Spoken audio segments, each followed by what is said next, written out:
नमस्कार। बिहार में जिस तरीके से जिला भोजपुर का एक एनकाउंटर लगातार सुर्खियों में बना हुआ है, उसने सम्राट चौधरी सरकार की जो मुश्किलें हैं वो कहीं ना कहीं बढ़ा दी हैं। और जिस तरीके से पूरा ये मामला दिखाई पड़ता है उसमें नज़र ये आता है कि क्या पुलिस ने अपना काम ठीक से नहीं किया और क्या पुलिस अभी भी अपने काम को ठीक तरीके से अंजाम नहीं दे रही। आपको बता दें कि भोजपुर जिले के शाहपुर थाना का ये मामला है, जहां पर बिलोटी गांव में भरत भूषण तिवारी के कथित तौर पर जिस तरह से एनकाउंटर हुआ है, वो मामला अब और ज्यादा पेचीदा और ज्यादा उसमें मोड़ आते हुए दिखाई पड़ते हैं। आपको बता दें कि भरत तिवारी की मौत को लेकर जहां उनके परिजन और तमाम ग्रामीण जो हैं वो पुलिस के ऊपर तमाम तरह से जो फर्जी मुठभेड़ है उसका आरोप लगा रहे थे और न्याय की मांग कर रहे हैं, वहीं दूसरी तरफ अगर देखें तो पुलिस ने इस पूरे घटनाक्रम से जुड़े 3 अलग अलग मामलों में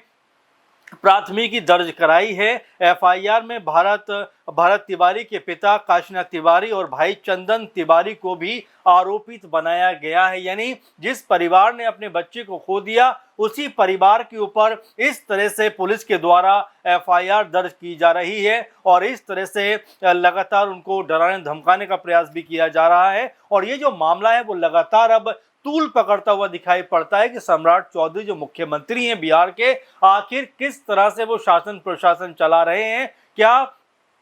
जो ये पूरा मामला निकल कर सामने आया, क्या उनकी रिस्पॉन्सिबिलिटी नहीं है कि वो आगे आकर इस पे जो है कोई बड़ा बयान देते हुए दिखाई पड़े। क्योंकि अगर उनके बयान को देखें तो इस तरह की बात कही जाती है कि बिहार में कानून के साथ कोई खिलवाड़ नहीं कर सकता। जाहिर बात है कि ये होना भी चाहिए कि किसी को खिलवाड़ करने का कोई हक नहीं होना चाहिए, लेकिन जब कानून के ऊपर इस तरह के सवाल उठते हैं, जब पुलिस के ऊपर इस तरह के सवाल उठते हैं, जब शासन प्रशासन के ऊपर इस तरह के सवाल उठते हैं, जो एनकाउंटर हुआ है उसको लेकर सवाल उठते हैं, तो जाहिर बात है कि यहाँ पर जो सत्ता में बैठे हुए सम्राट चौधरी हैं और जो मुख्यमंत्री हैं उनकी जिम्मेदारी यहाँ पर बढ़ती हुई दिखाई पड़ती है। आपको बता दें कि जिस तरीके सोशल मीडिया पर लगातार ये मुद्दा आगे बढ़ रहा है उसमें तमाम जो लोग हैं वो तो जो प्लेटफॉर्म है, चाहे फेसबुक है, ट्विटर है या और भी तमाम प्लेटफॉर्म है, वहाँ पर अपनी बातों को साझा करते हुए दिखाई पड़ रहे हैं और प्रशासन शासन के खिलाफ जो है वो तीखी भाषा का प्रयोग कर रहे हैं। आपको बता दें कि जिस तरह से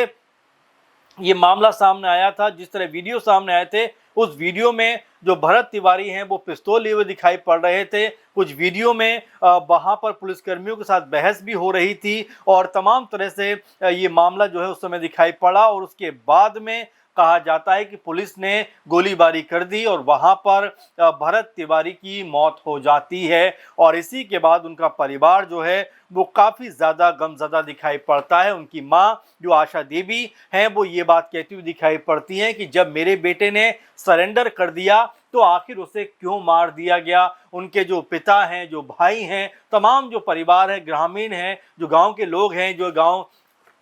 का नाम बिलोटी है, इस तमाम गांव के लोग जो हैं इस बात को लेकर नाराज हैं कि आखिर पुलिस ने किस तरह से जो है सिर्फ पिस्तौल लहराने के बिना पर गोली मार दी और जबकि वो सरेंडर कर चुका था, मानसिक तौर पर बहुत ताकतवर नहीं था इस समय, उसके बावजूद भी जिस तरह से उनका एनकाउंटर किया गया है तो यहाँ पर पुलिस पे सवाल उठते हैं। कई लोग इसमें, हालांकि ये भी आ रहा है कि कई लोगों के खिलाफ कार्रवाई हुई है, लेकिन ये कार्रवाई काफ़ी नहीं है। और यहाँ पर जिस तरह से हम देख रहे हैं कि जो ये भरत तिवारी हैं थे, इनके पिता और तमाम जो इनके भाई हैं, इनके ऊपर जो है कार्रवाई होती हुई दिखाई पड़ती है।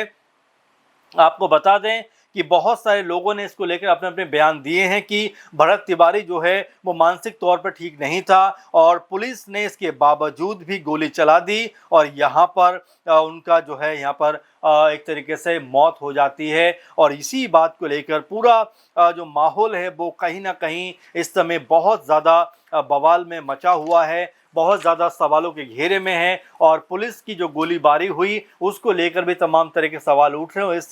कार्रवाई को लेकर भी पुलिस की तरफ से कहा जा रहा है कि उन्होंने ये फायरिंग जो थी वो जवाबी कार्रवाई यानी आत्मरक्षा में की थी। आपको बता दें कि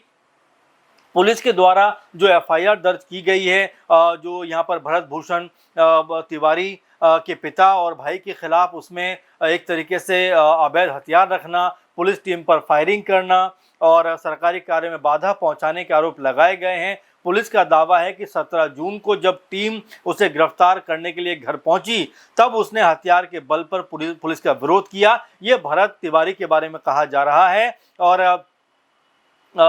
विरोध किया और कई राउंड फायरिंग कर दी। प्राथमिकी में यह भी कहा गया कि पूछताछ के दौरान भरत के पिता काशीनाथ तिवारी और भाई चंदन तिवारी को उसके पास अवैध हथियार होने की जानकारी थी। पुलिस का आरोप है कि दोनों उसे संरक्षण दे रहे थे और इसी आधार पर दोनों को आरोपित बनाया गया है। हालांकि परिवार की ओर से इस पर अभी कोई आधिकारिक प्रतिक्रिया नहीं है, लेकिन लोग इसको लेकर तमाम तरह के बयान करते हुए नजर आ रहे हैं कि एक तो उनके परिवार का बेटा चला गया और अब उन्हीं के ऊपर जो है इस तरह की पुलिसिया कार्रवाई हो रही है, जो डराने और धमकाने का प्रयास किया जा रहा है। अब यहाँ पर अगर देखें तो पुलिस के अनुसार भरत हथियार लेकर भाग रहा था और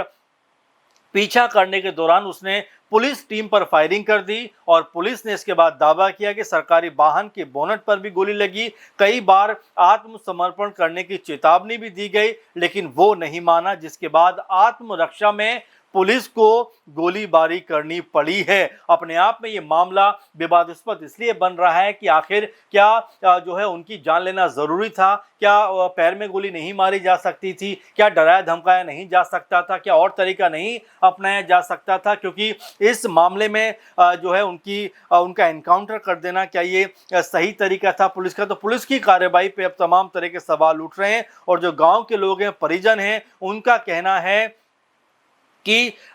इस बात की तरफ इशारा कर रहा है कि पुलिस जो थ्योरी बना रही है वो कहीं से भी एक्सेप्ट करने के लायक नहीं है और इसी वजह से जो गांव के लोग हैं, गांव के लोगों के साथ में जो परिजन हैं, वो लगातार उनका आक्रोश बढ़ता हुआ दिखाई पड़ रहा है। कई जगह पर ये खबर भी आ रही है कि प्रदर्शन भी जो गांव के लोग हैं वो आक्रोश में आकर कर रहे हैं। घंटों जो है सड़क पर जो है बंद कर दी गई, क्योंकि लोग चाहते थे कि पुलिस ने जो तीसरी प्राथमिकी दर्ज की है, जाहिर बात है कि वो तमाम तरह से घर वालों पे ही ना एक दबाव बनाना चाहता है।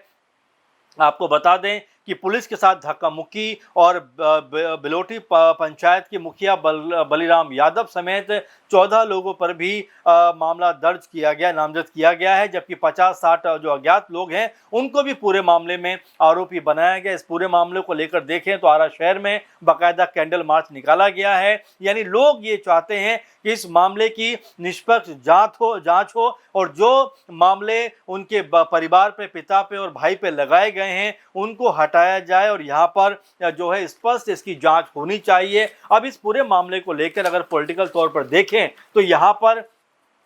जीतन राम मांझी की पार्टी हम वो भी इस एनकाउंटर से खफा दिखाई पड़ते हैं। एलजेपीआर के जो चिराग पासवान है वो खफा नजर आते हैं। यानी सरकार के जो सहयोगी दल हैं वो भी यहाँ पर कोई बहुत खुश नहीं है। खुद बीजेपी के अंदर कई ऐसे नेता हैं जो बयानबाजी करते हुए नजर आ रहे हैं कि आखिर इस तरह से पुलिस को गोली नहीं मारनी चाहिए थी, इस तरह से एनकाउंटर नहीं करना चाहिए था। और ऐसे में जब सवाल ये उठ रहे हैं कि सरेंडर कर दिया था तब आखिर गोली क्यों चलाई गई, तो ऐसे में अब सम्राट चौधरी जो सत्ता में बैठे हैं, मुख्यमंत्री हैं, उनके ऊपर तमाम तरह के सवाल उठ रहे हैं और खासकर सवाल इस बात को लेकर भी उठ रहे हैं कि जिस परिवार ने अपने बेटे को खो दिया है उन्हीं के ऊपर लगातार जो है वो मामले दर्ज किए जा रहे हैं, एफआईआर दर्ज की जा रही हैं। तो कहीं ना कहीं जो तमाम लोग हैं, जो इस पंचायत के लोग हैं, गांव के लोग हैं, सोशल मीडिया पे जो लोग कमेंट कर रहे हैं वो यही कहते हुए नजर आ रहे हैं कि आखिर जिस परिवार ने बेटे को खो दिया उस परिवार के खिलाफ इस तरह की ज्यादती क्यों की जा रही है। इस बात की जवाबदेही तय होनी चाहिए और जो जिम्मेदार लोग हैं कठोर से कठोर कार्रवाई होनी चाहिए और ये भी बताया जाना चाहिए कि आखिर बिहार के अंदर जो सुशासन की बात चलती है, बेहतर कार्य की बात चलती है पुलिस के द्वारा, लेकिन यहाँ पर जब इस तरह की घटना होती है तो मुख्यमंत्री भी उसे लीपापोती करने का प्रयास क्यों करते हैं। कानून के साथ में खिलवाड़ कोई नहीं करेगा, ये बात सही है, लेकिन जब कानून इस तरह खिलवाड़ करते हुए दिखाई पड़ रहे हैं तो आखिर इसमें जवाबदेही और जिम्मेदारी किसकी है। इन तमाम चीज़ों को लेकर कहीं ना कहीं सरकार अब सवालों के घेरे में है। आप इसको लेकर कैसे देखते हैं कि जो मामला भोजपुर में हुआ है, क्या वो शासन का फेलियोर है, प्रशासन का फेलियोर है, और जो बयानबाजी हो रही है उसको आप कैसे देखते हैं, कमेंट करके ज़रूर बताइए। फिलहाल के प्रोग्राम में बस इतना ही। आप लगातार ऐसे जुड़े रहिए। नमस्कार।